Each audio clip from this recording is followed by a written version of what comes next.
Alright, so with synthetic division, we just want to take the coefficients and jot those down. Make sure these are in descending order. We have x squared, x to the first, and no x's, so that's good.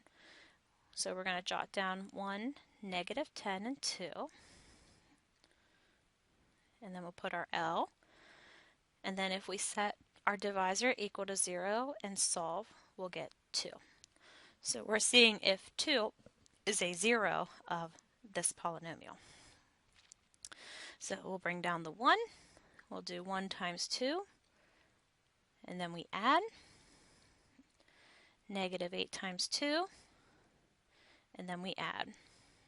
So if we started with x squared, x, and a constant, we now are left with an x, a constant, and the remainder. So my answer is going to be x minus 8 minus 14 over x minus 2. So we'll try it again here. I'm going to put my leading coefficients. It does look like it's in descending order, which is good. 1, 4, 6, 4. Draw our L. We're going to put -2 outside and drop down the L and then begin. So we multiply and then add. Multiply and then add. Multiply and then add. So if I began with an x cubed, my answer will begin with an x squared.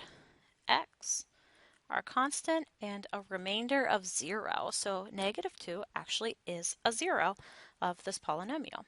So this goes in evenly.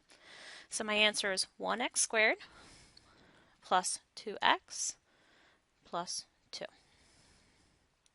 So what we'll do is we'll go ahead and set up 7 and 8 together, and then I'll go ahead and pause the video and work up the answers. When you unpause the video, you can check and see how you do.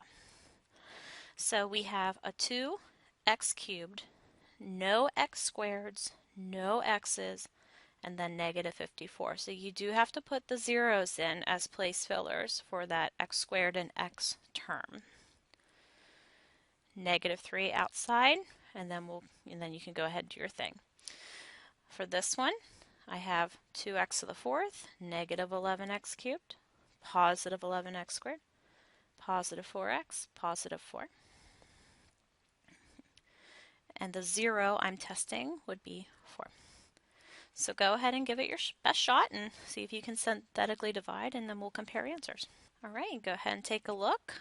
Looks like we ended up getting a remainder for both of them. So we just take our remainder and put it over our divisor. And then if your remainder is negative, you want to write minus and then that fraction. And then for this one, you jump down an exponent. So you have a cubed, a squared, a first, and there are no constants in our answer. 4 is the remainder, so we put 4 over x minus 4.